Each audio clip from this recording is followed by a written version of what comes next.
Hi guys, welcome back to my channel. I know it's been such a long time since I have made a video. I think the last video that I made and posted was like mid-April. I had some footage that I had been kind of compiling after that, but I just never was able to get around to posting it. Got really slammed and a little bit overwhelmed with the end of the school year. I work in a school, and I'm also in a certification program, which I finished the kind of schoolwork part of it, so that was kind of like taking another year of college classes. So I was working full-time and going to school full-time, and it just, you know, as that semester wrapped up with like finals and different projects that I had to do for that, and then with my job, the responsibilities started to change a little bit towards the end of the year. I am a para, or I was working like as an assistant, but I pretty much had to start subbing towards the end of the year, and that was really unexpected and very stressful. So I am grateful that I was able to close things out. I do want to do like more of a like chit chat, get ready with me to go into a little bit more detail about different updates, just because this is just for, you know, talking about what I did read in April and May. But I was able to pass my exam on the second time that I took it, and I am employed now for the next school year, 2022-2023. I don't know how much detail that I can go into. I do want to share about it, but I don't want, or I'm not sure at this time if I want the channel to turn into a teaching channel, or I want to always continue to talk about books, and you know, that's really my kind of my passion here. So I don't know really what the future has in store in regards of me talking about teaching. I will say that I am in elementary and I am in upper elementary, so I'm really excited about that, and I would like to share more about that as far as like vlogging and things like that. I don't think it will be a lot, or it would be more behind the scenes. I live in Texas, and I think things are a little bit stricter, and I also know that it's a lot more conservative if you know, see the news, so I don't want to kind of step over any lines or cross any boundaries with that, but I will definitely share what I can. The only other thing that I have to update, in my personal life at least, like just to skim the surface, the house that me and my partner purchased, it's under construction.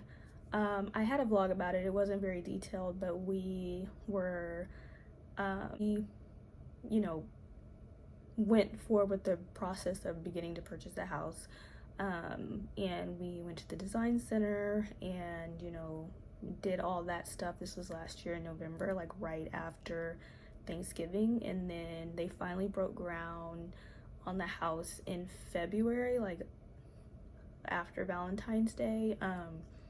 My partner has been really good about like recording that and stuff like that. He lives closer.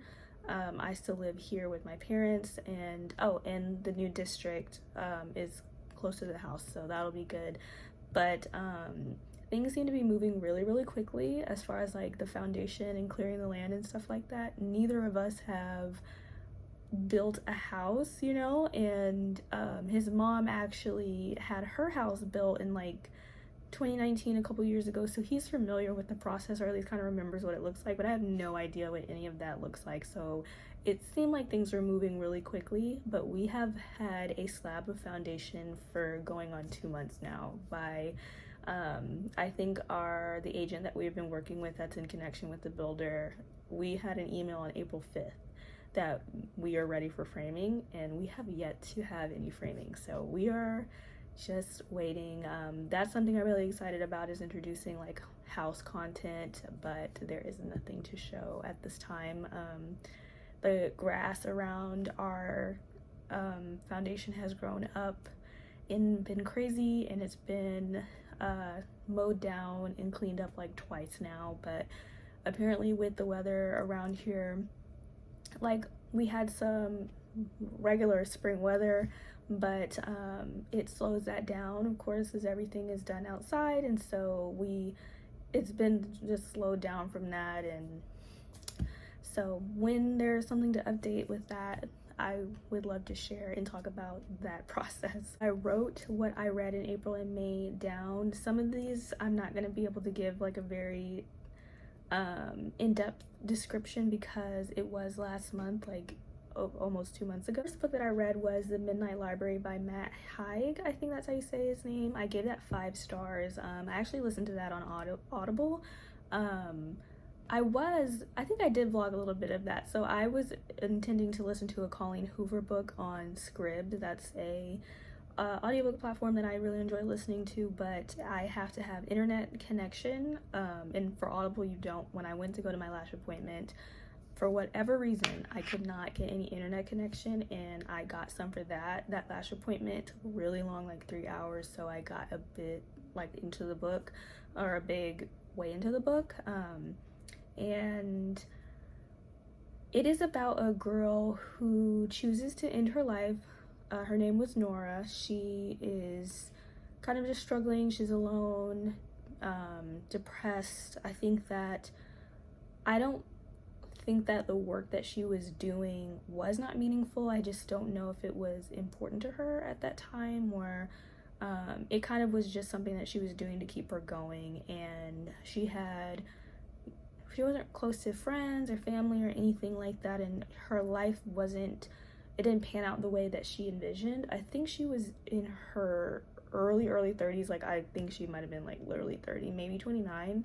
If she was older than that, I can't remember. But and so she does decide to end her life, and then she is like kind of transported to this midnight library, and every book on the shelf of the library is what could have happened with her life. And there's, infinite possibilities. Any choice that you make at any given moment can change the trajectory of your life. And I thought it was really good.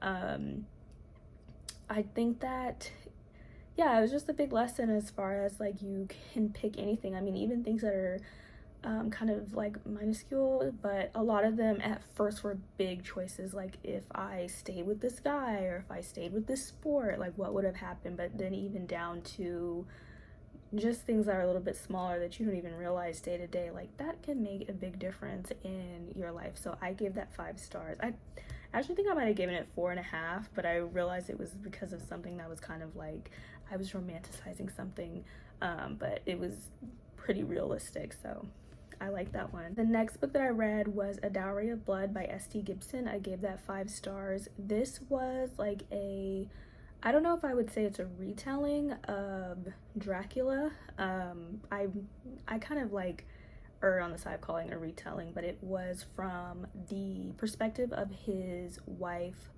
Constanta and their relationship. I thought it was so good. It was written just like amazing. The language was written so modern, and in a way that still allowed you to appreciate the age in which the characters were living in. Like this was like 14th century, 15th century, but it really detailed and outlined an abusive relationship and how it kind of creeps up on you as a person, where things, you might miss one thing or like something kind of stands out to you, but the more that you spend time and grow with that person, the less and less you are inclined to leave. And I think that is just, it was just there. And then we had an addition of other characters, the way that they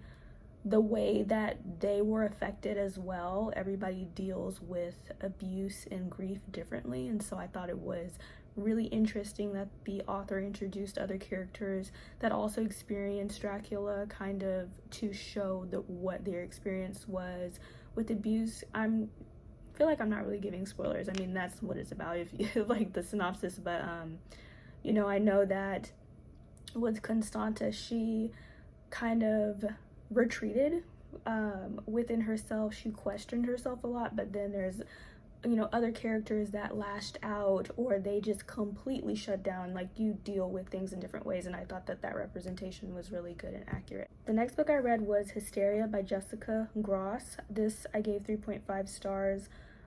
This was about a girl who, I cannot remember her name, this was a really short book, who was kind of definitely struggling, or I feel like we met the character in the midst of, like, maybe she was just, you know, running on E, kind of just like floating through her life, but she was heading towards a breakdown, and she meets this bartender who she is just absolutely feels like they are, or if things look different. I had to take a phone call, but the main character meets a bartender that she is convinced is Sigmund Freud, and from there she kind of delves into her trauma and kind of feeling unwanted in different aspects of her life. When I first finished it, I gave it 4 stars because I thought the portrayal of that feeling of being unwanted, and kind of sometimes, you know, people, the way that they navigate those feelings by putting themselves in situations in which they are desired, can lead to, you know, more havoc. And I felt like there was redemption for the character as far as seeking, you know, healing and therapy. But now in hindsight, I think I would give it 3.5 stars because the play on Sigmund Freud was a little bit unclear. Like, we are left at, we're kind of given that feeling of like, was it really Sigmund Freud? Like, who was this person? I felt like the detail, like the interactions between those two characters was like kind of supposed to be like one of those, you know, what really happened? Like, is this real or not vibes? And I feel like that wasn't necessary. So I would give it 3.5 stars, but I thought about it a lot after, so it was pretty good. The next book that I have is In My Dreams I Hold a Knife by Ashley Winstead. I wrote that I rated it as 5 stars. This is interesting to me because I really cannot recall it that well. I know that it was about, from the perspective of a woman who was going back to her college, like 10-year reunion, and there's like this cast of characters. I think that I like that I felt like all the characters were pretty well fleshed out, and one of their friends was killed in their senior year of college.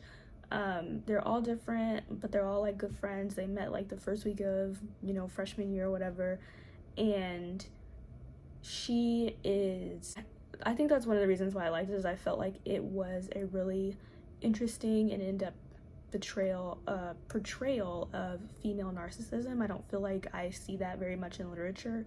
When I think of narcissists in literature, or a psychopath or sociopath, not that any of those are all similar or the same, but when I think of people who do have this like personality or mental health disorders, and it's kind of like in the theatrical scary way that sometimes it is in literature, it's usually men, at least in my experience. That's what I've read, and so that perspective from a woman was like spot on. Like, not that I have experienced that, but it took a lot of the negative female traits in women that you see, and it was like amplified because she was crazy, and I thought it was written really well. So I think that's why I gave it 5 stars.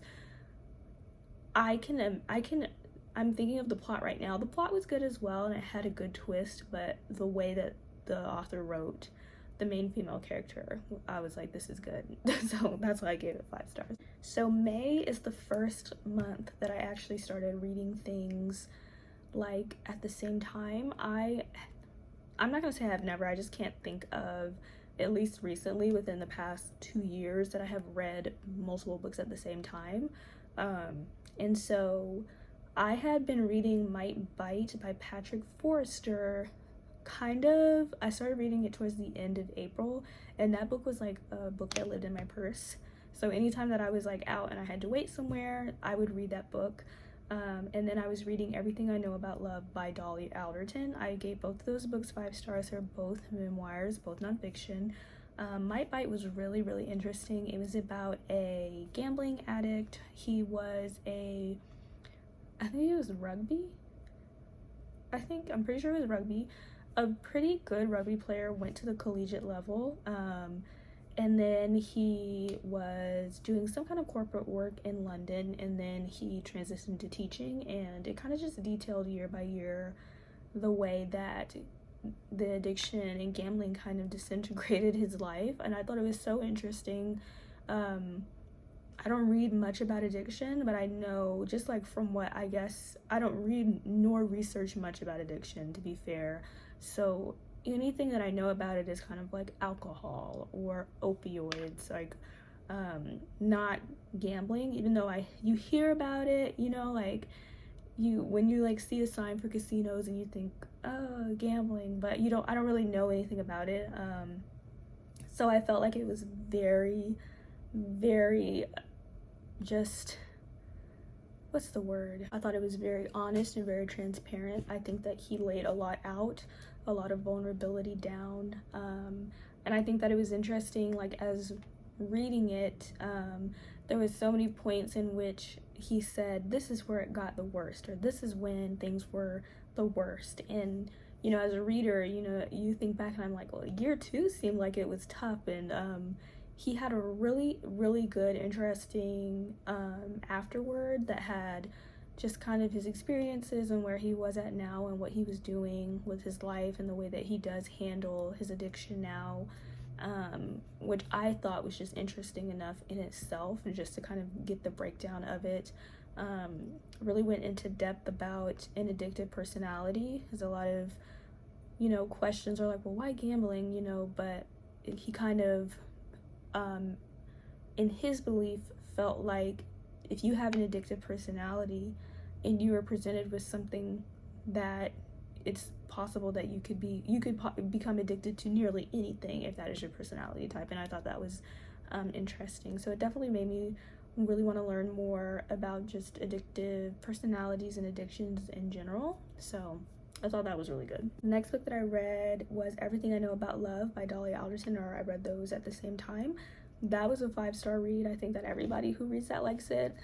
It is about Dolly's life, spanning from when she was a little girl to like her 30s, and just different experiences that she's had, just, you know, about everything, about love and career and interest, that I thought were interesting. And this is the first time, I don't annotate books, but this is the first time I was reading this on my iPad, that I actually had to like highlight something because it just stood out to me so much.